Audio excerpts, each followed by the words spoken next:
All right, welcome back, everybody, to Dentistry on Fire. We've got an amazing episode for you today. I've got my good friend, Allie Scott, who's with us here today. I'm so excited for you to listen to her. She's going to drop some amazing bombs on you guys today. Allie and I had an opportunity to meet in a mastermind, high-level mastermind group that we were a part of. And in our discussions and getting an opportunity to know Allie, she is a boss. She is a baller inside of the hair industry. And what I found is that there's so many similarities between dentistry and what Allie does. Allie is not just cutting hair and doing, you're going to find out a lot today. But what I'm so excited for you to find out is not only the correlation between dentistry and some of the hair industry, when we're looking at high-end procedures and when we're talking about that in hair, what does that mean? And how you can also take things that Allie is doing, that she's doing things that are not even thought of in our industry. So I'm so excited to talk to you guys today and for you guys to hear Allie. Allie, welcome to the show. We're so glad to have you. Thank you so much. I'm so honored, Jeff, and I'm just so glad that we could connect and be on this podcast. It's so exciting because just as you said, hair industry and dental industry, we've talked about this a ton. Yes. But there really are so many similarities. There's a ton of similarities. There's a ton of similarities to running a salon and running a dental practice. You've got everything from managing individuals to leadership skills to looking at how do I make this thing profitable? How do I make this actually not only profitable, but enjoyable to where I'm not selling my soul to my practice or to my salon, to where I'm actually enjoying life and watching my life level up all over the place, not just in business, but in all areas of life, like in your marriage, inside of your health and your fitness and your spirituality, your purpose, and at your business at the same time. That is such a unique component that so many people are missing. And I think that's one of the lovely things I'm going to talk with you about today, because you've really created a culture and I'm excited. So, but before we jump into all that, let's actually jump back to the beginning and what ignited your passion inside of the hair industry. So if you'll share that with us, Allie, we'll start there. Yeah, absolutely. So I always wanted to do hair. So I just remember from the time I was 5, I always wanted to do hair. I would cut my sister's hair. I remember I would go outside in the front yard of my parents' house. I would cut their grass pretending it was hair. I just always was obsessed. Even walking home from school, in first grade, I remember I was this is what my salon's going to be called. I always knew I wanted to do hair. And so it was just always something that just was me. And I remember the first time I ever got paid to do hair I was probably about 12. And I was doing it just for my neighbors for prom, my neighbors that were older than me. They were 16. Awesome. And I remember I would do their hair for prom. So I just always have had a passion. And it's crazy because all these years later, and still doing hair, and I'm still behind the chair 3 days a week, but I love it. It's really fun. There's so much to it, but the art of doing hair, and there's again, so much with it of giving women confidence and all of that, but just the art of doing hair, I really enjoy it. I've always enjoyed it. I love that. And you and I share that in common. I'm at the chair 3 days a week as well. Mm-hmm. And what's amazing is when I look back, my productivity has gone up extremely, so much higher than when I used to work 5 days a week. And I've got so much more time for myself and my family and taking care of myself and pouring into that. And it's so necessary when you are dealing with high-end procedures or taking care of high-end clients like you do.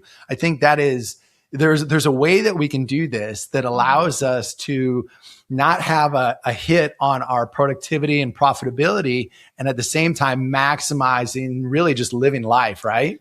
Yeah. Because that was something that was crazy that our industry didn't ever teach us, which I'm sure yours is the same. Mm-hmm. It taught us more clients equaled more money, more days equals more cash.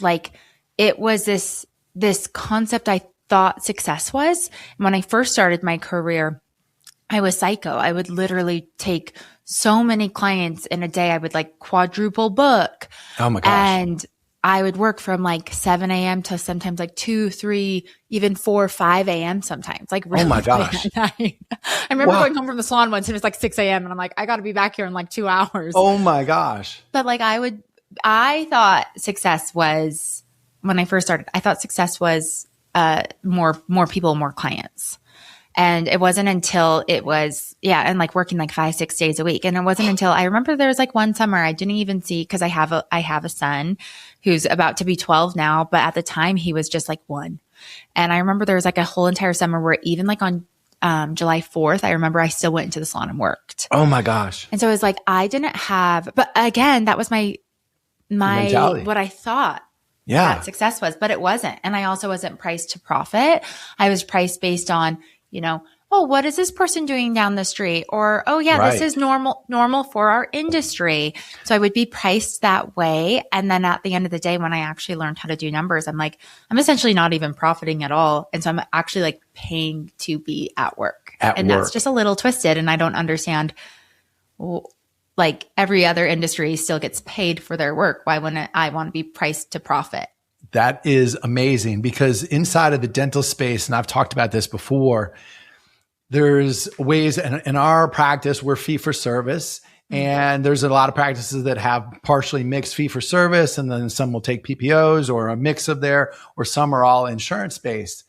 And some that are all insurance based, one of the things is that what you got to realize is that is a form of marketing. You're taking a 30 to 40% haircut, no pun intended, on your profitability just to have your name on a list. And somebody's choosing you from your name on a list, as opposed to what Ali was talking about, choosing you for your artistry and your skill sets and the science and everything that actually matters to high level clients. And that is one of the things that I think is so important. And just as Ali was saying, in dentistry, there are some things there. If you're part of a HMO, PPO, and things like that, if you do the math, if you literally sit down and do the math, you would be better off sending that patient $10 to $25 or $30 and telling them to stay home, because then you'd be breaking even. And it's so sad when you look at that and break it down from that component. It's like, oh my gosh, what am I doing? And just realize you're picking your form of marketing. I'd rather pick my form of marketing, know the message that I'm putting out there, and then that way I've got better control of what I'm getting back in, as opposed to just the hope method of like, I hope somebody picks my name off the list. That is just not a reliable solution for me. So walk us through, like, what was your journey kind of from stylist to salon owner?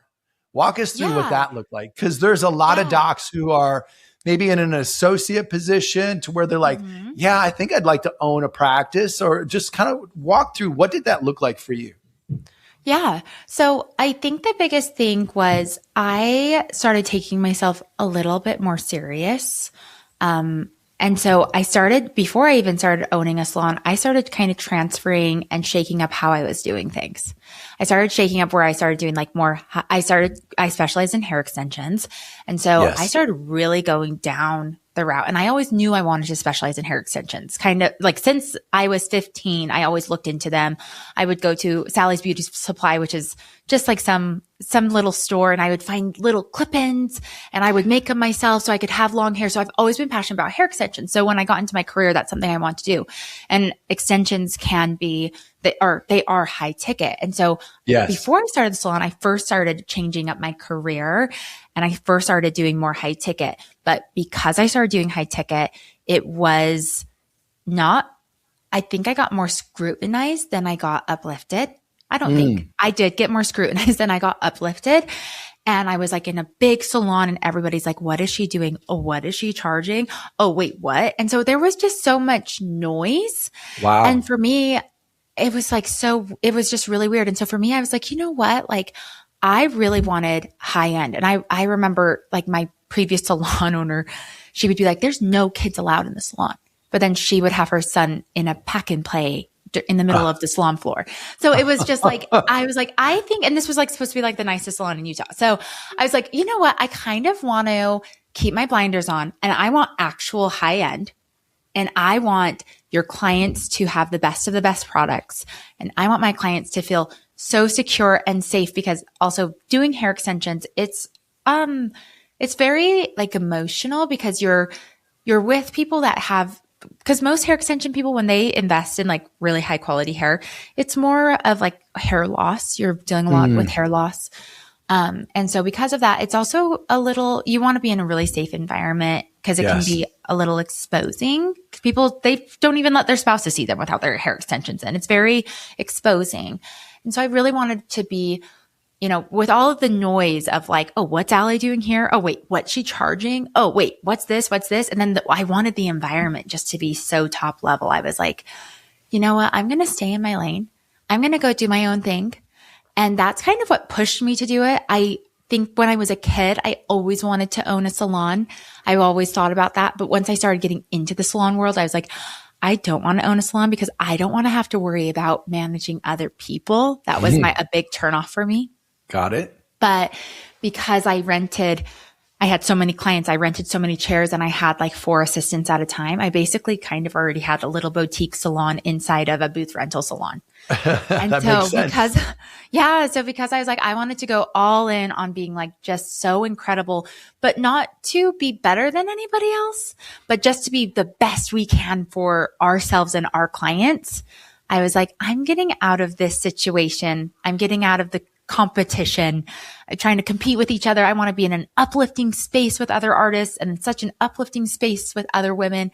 So I moved 45 minutes away where nobody was. And I was like, I'm just going to restart over. And I just wanted to be in my own little place. And I was like, this is going to be a glorified suite. Salon suites are very popular. And it's just like your client in like 100 square feet.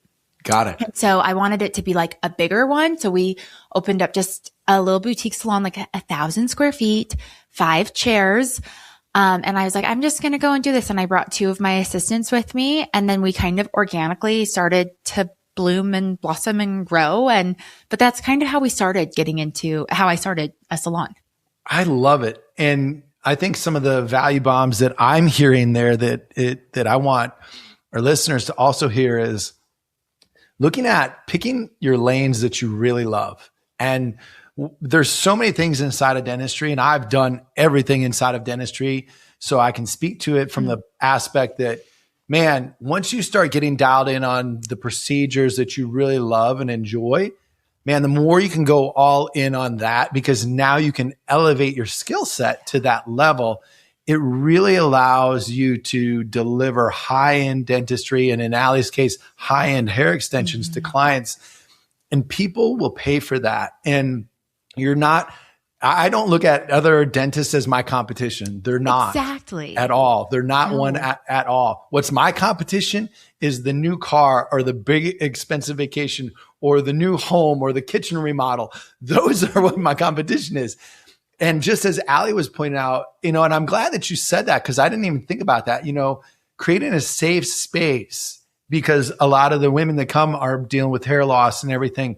That's such an equivalent of individuals who come into our practice with failing, missing, broken down teeth. Oftentimes it's a confidence thing. They're embarrassed and they don't want to smile, or they don't go to their kids' basketball games or their grandkids' basketball games because they're embarrassed, or their kids or their grandkids are embarrassed. And that's a problem. And that's really sad, because when your self-esteem is hit from that standpoint, it's like, oh my gosh, that is a big problem in life. And that impacts well beyond, in your scenario, the hair, and us well beyond the teeth. It's about the person behind the hair. It's about the person behind the teeth. And when you start to see that and understand that, it lets you actually set up an environment that is conducive to allowing an individual to have an experience to where they do feel comfortable, where they do feel confident, and they do feel safe coming to you, because if you can set up right, they can feel seen and heard, and that they know that you're the right individual to take care of them.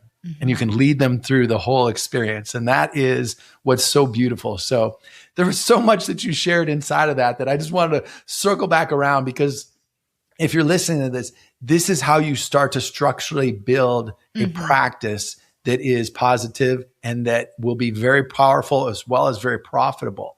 And to continue down that, Allie, I know that you've done an amazing job with culture. You've built a very distinctive culture. So how did your own values and everything shape that culture inside of what you have at Ash? Is it Ash Studios or Ash Salon? What do you prefer? Studio. Ash Studio. Perfect. And see, even that's different. And It's something that's different. And it's not just like, I'm not just a salon. I am a studio. We have artists. Mm-hmm. If you listen to Allie's languaging, it's very different and it's very distinct. And those are things that set her apart. So if you don't mind sharing a little bit about the culture in your salon, how did your values shape them and everything like that? Because that's important too. Culture is a huge driver. Oh yeah. I will say that's probably the biggest difference inside of our salon is I think culture is king, especially in the women's space where people can be maybe like a little bit gossipy or, you know, you get a big group of women together. And I think what shaped me is like, I was raised with all women because I have 5 sisters. So I grew up with a lot of sisters and it's so cool because how I was raised, I feel like really shaped me. We were never, jealous of each other. We all were super different and just we really were like really supportive. We weren't, my dad would never let us talk bad about each other. So that wasn't really how we were raised. And so then when I got a little bit older and I was in different groups like cheerleading and dance groups, that was the same thing as that wasn't really my vibe. And so I just think that being raised that way helped me then curate a culture that I wanted with all women, because I think a culture with all women can be a little bit hard. Yes. And I mean, it could be hard if you make it hard, but it's not hard. I don't think it's hard. I feel like it's actually super easy.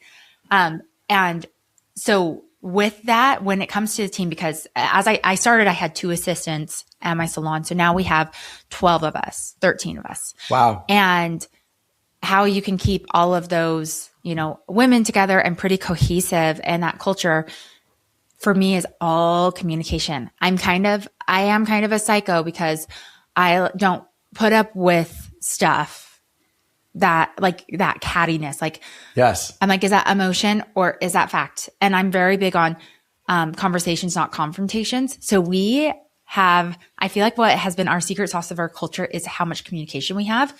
So we have at the beginning of the month, we have like a big in-person with everybody. And then every single week we have a meeting with as a team every Monday on the phone. Awesome. And then every single day, whoever is working that day, because we also are working with assistants. So we have lead stylists and then we have assistants. And you don't have like one assistant that is just with one stylist. I don't know if that's how it is with dentistry, how it's like, oh, you have like an assistant with one dentist or with multiple, but we have these assistants and each day it's going to be different. So we have meetings every single morning. It's just 5 minutes just to go over the day.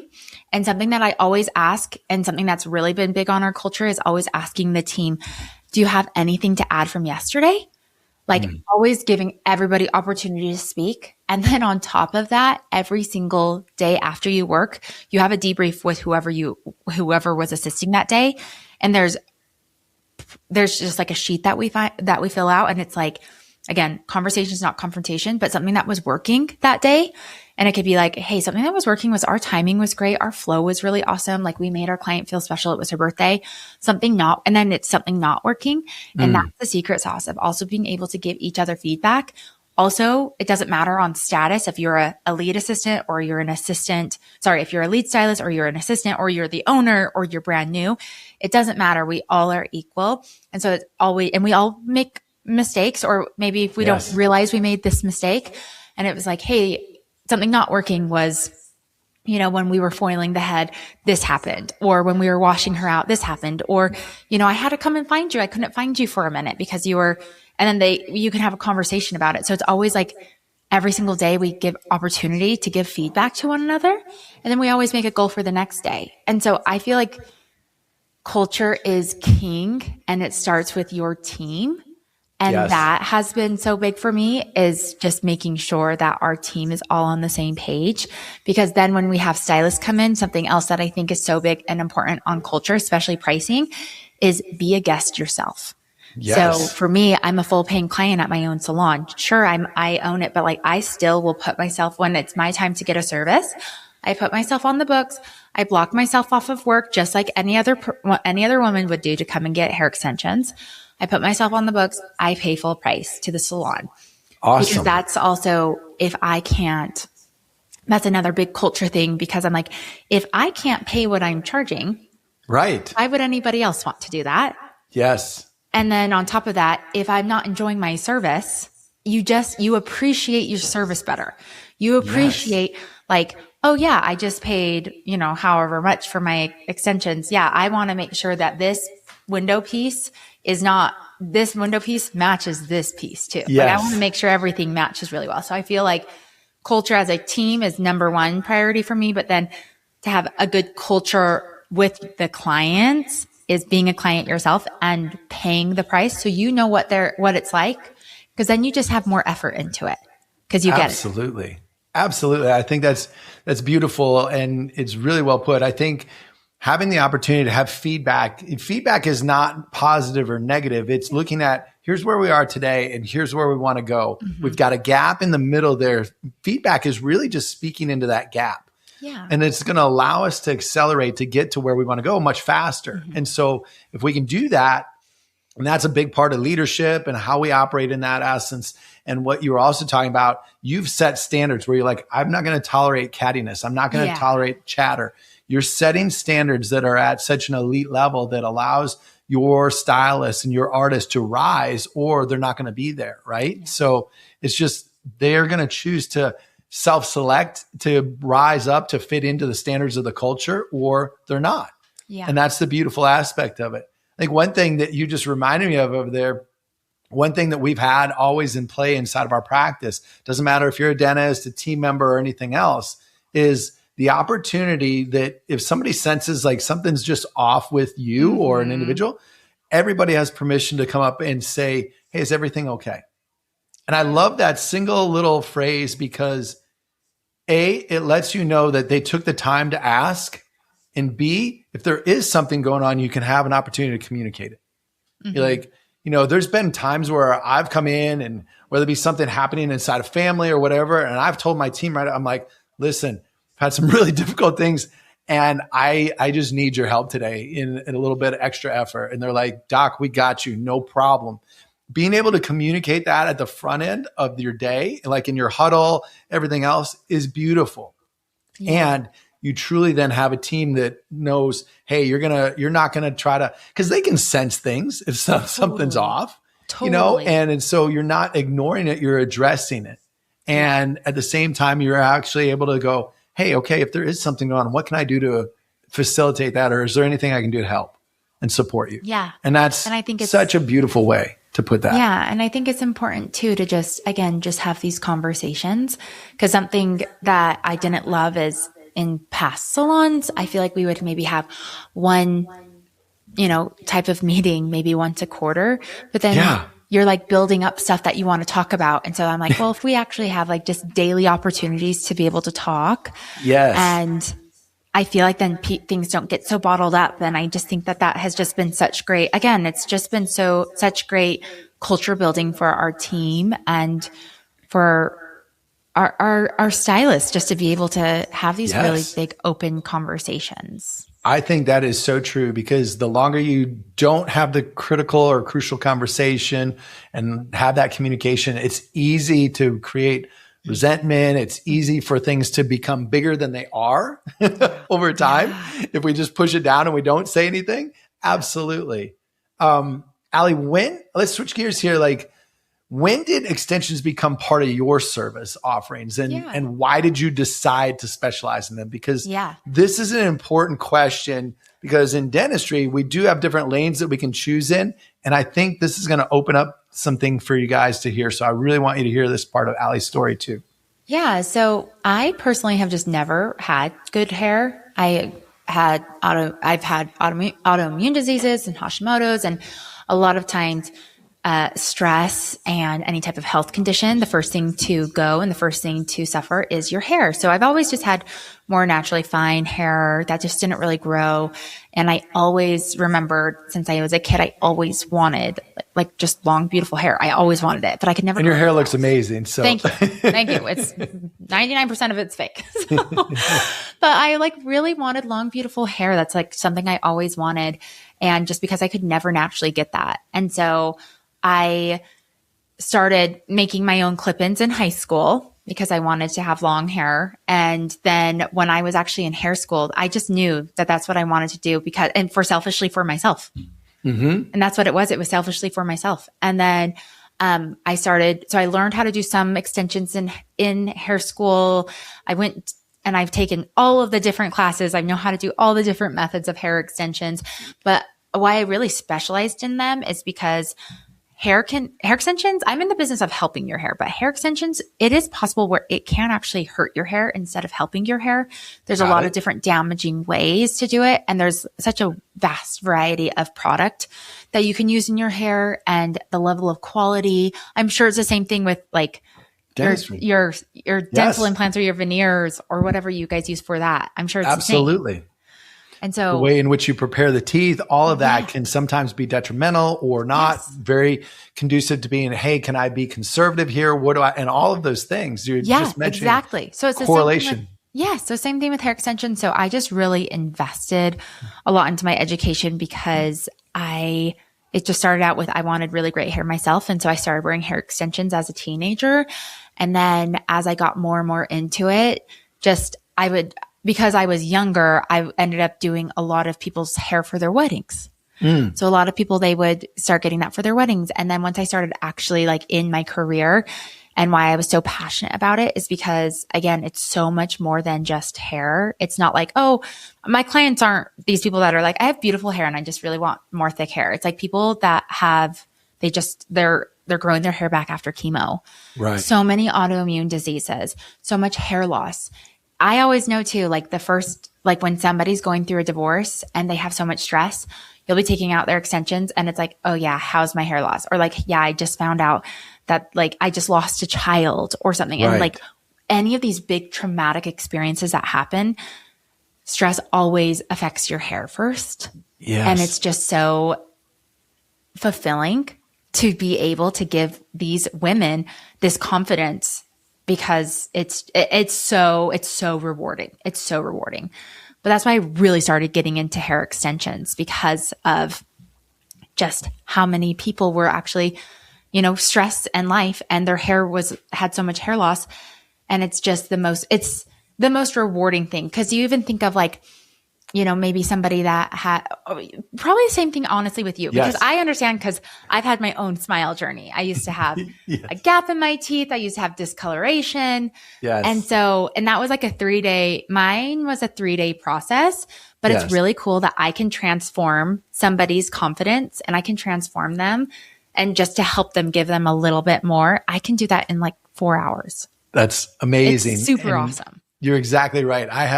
I call it, these are my emotional paychecks that I get when I get an opportunity to transform somebody's smile and like the first time they see it and watch them cry. And it's just like, oh my gosh. We had one of my favorite patients, his name's Mary, and I can't say his last name for HIPAA purposes, but he's just this big, ginormous guy. I mean, just very well built, just awesome guy. And when we finished his upper and lower implants and everything, my assistant, Shannon, she's like, Marion, I want you to bite an apple. And he's like, oh, I can't do that, and she's like, Marion, no, do it. And so when we do like a big reveal, a lot of our team's in there celebrating everything and they see it for the first time and it's amazing and everything. But when everybody left, Shannon gave him the apple. She goes, come on, Marion, you can do it. And he's like, I just don't know. And she talked him into doing it and he did it and he just started to chew it. And all of a sudden his eyes welled up and and he's like, I haven't done that in like 20 years. And like, it just hit him, and then I'm crying, Shannon's crying, Marion's crying. And it's just like, oh my gosh. And then Shannon sends me a message that night. She goes, having somebody like that have that emotional experience is my why of what I do. And I was like, yes, that's exactly it, and it's just having that opportunity to be a guide along in that journey. It's so much fun. And so I agree with you. And I love this discussion because it is so transformative. What we do, both of us do, is very cosmetic and very high-end aesthetics. But at the same time, there's so much personal value with confidence and self-esteem in what we're giving back to the individuals. So I want you to talk a little bit about, in looking at before extensions, like what was some of the biggest frustrations or limitations in your business and your service mix? Because we see a lot of that in dentistry too. Like there's all these things to try to fit in and like, What did you experience, or what was your experience inside of the salon with everything there? Yeah, so now my schedule looks very different. So it's like I take 2 clients a day, 3 days a week. So I see 6 people a week. And before it was like I would probably see maybe 12 people in a day. Wow. And I would take everything. I'd take men's cuts, kids cuts, color. I did extensions. And so, but before that, it was just I was running at every single end. And I'll look at some of my work and I'm like, because I wasn't so honed in and specialized at one thing, I'm like, I was just so rushing through it, trying to get everybody in and try to do everything that I don't feel like my work really was as good as it wasn't as good as it is now. But not only that, but like my brain power, the energy I have outside of work, the time that I have, that's been the biggest difference. Yes, my work has changed because now I'm specialized in something and like I am really good at what I do. So I know, right? But before, when it was spread out and I was trying to do everything, I was running jagged, like doing the best work that I could possibly do. But it was just so, I think the biggest thing when I go back to that version of myself that was doing all those people and stuff, I just think more of just how critically exhausted and just I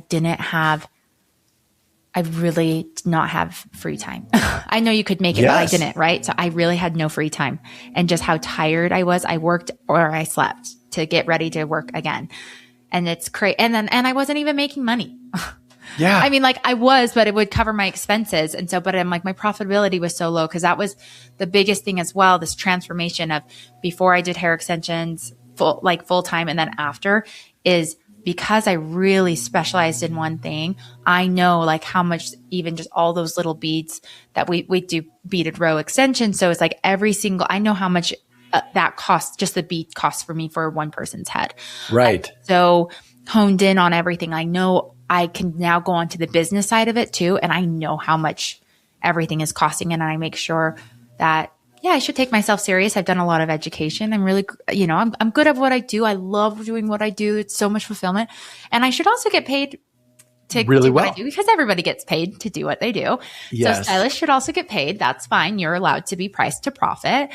And so that's the biggest thing that I think of like who I was then and now is like, just, I don't even know how I made it.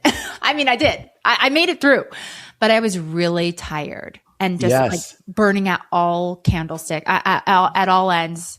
And it was just too much brain power to do so many different services and seeing so many different people. Cause now we've got like a brand and not every client is different, but like there is like a specific type of person that you really do see. And it's just the fact that I can give my clients so much time, attention, energy, it's just so much more rewarding. And I get paid for it. It's awesome. Yes.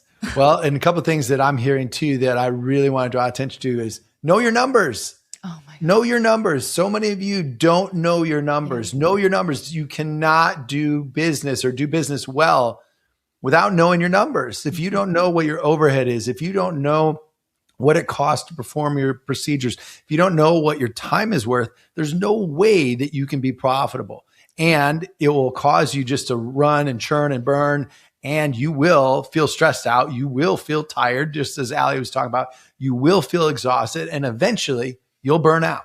Yeah. That's 100% guaranteed. So just start off with simply tracking and knowing your numbers. It can be that easy. That can be one thing that you implement today, is saying, I'm going to commit to just knowing my numbers. That allows you to make real-time great decisions. You're not just relying at Bonnie at the front desk going, hey, my implant ad is doing really well. No, you're tracking how many people came in from that. What is my ROI? What is the turnaround on that? Then you can do things simply with math. Hey, it took this many leads to get this many patients in. Out of that, I was able to convert this, and this was my return. Now you plug in a formula. It's that simple. It's just math.